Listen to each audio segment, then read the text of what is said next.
வணக்கம். அண்மைய காலங்களில் சமூக வலைத்தளங்களில் பகிரப்படுகிற சில தகவல்கள் சம்பந்தமாக எனது கருத்தை பதிவு செய்ய நான் விரும்புகிறேன். இந்திய இராணுவத்தினுடைய வருகை, விடுதலை புலிகளோடு அவர் மோதலில் ஈடுபட்ட காலம், கடைசியாக அவர்கள் இலங்கையிலிருந்து வெளியேறின காலம் பற்றி சில பிழையான தகவல்கள், வரலாற்று ரீதியான பிழையான தகவல்கள் இந்த சமூக வலைத்தளங்களில் பகிரப்பட்டதை நான் பார்த்தேன். சரியாக இன்றைக்கு 38 வருஷத்துக்கு முன்னம் 87ஆம் ஆண்டு ஜூலை மாதம் 29ஆம் தேதி இலங்கை இந்திய ஒப்பந்தம் கைச்சாத்தாகுது. 30ஆம் தேதியே இந்திய இராணுவம் இலங்கையில் தலையிறங்குது. 87ஆம் ஆண்டு அக்டோபர் மாதம் 10ஆம் தேதி விடுதலை புலிகளுக்கும் இந்திய இராணுவத்துக்கும் இடையில் மோதல் ஆரம்பிக்குது.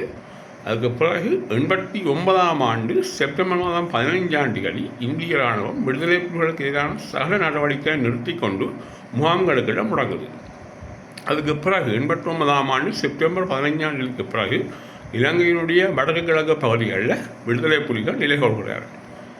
சரியா, 89ஆம் ஆண்டு நவம்பர் மாதம் 27ஆம் தேதி இலங்கையினுடைய வடக்கு கிழக்கு எங்கும் மாவீரர் தினம் முதலாக அனுஷ்டிக்கப்படுது. மிக எழுச்சிபூர்வமாக கொண்டாடப்பட்டது. 89ஆம் ஆண்டு நவம்பர் மாதம் 27ஆம் தேதி ஒரு பதிவிலே ஒரு தோழர் பதிவிட்டிருந்தார். ஒரு 90ஆம் ஆண்டு மாசி மாதம் 29ஆம் தேதியை குறிப்பிட்டிருந்தார். குறிப்பிட்ட ஒரு சம்பவம் பற்றி அவர் பதிவிட்டிருந்தார். அந்த திகதியில் இலங்கையினுடைய வடக்கு கிழக்கு பகுதியில் விடுதலை புலிகளால் நிலை கொண்டிருந்தார்கள். அந்த காலப்பகுதியில் சரியாக 90ஆம் ஆண்டு மாசி மாதம் 29ஆம் தேதி இந்திய இராணுவம் முற்றாக வெளியேற இல்லை. ஆனால் அவர்கள் விடுதலை புலிகளுக்கு எதிரான சக நடவடிக்கைகளை நிறுத்தி அவர்கள் முகாம்களுக்கெல்லாம் முடங்கியிருந்தார்கள். 90ஆம் ஆண்டு மார்ச் மாதம் 24ஆம் தேதி கடைசி இந்திய இராணுவம் வீரன் இந்திய காங்கிரஸ் துறைமுகத்திலிருந்து இந்தியாவை நோக்கி பயணித்தார். அதான் கடைசி நாள்.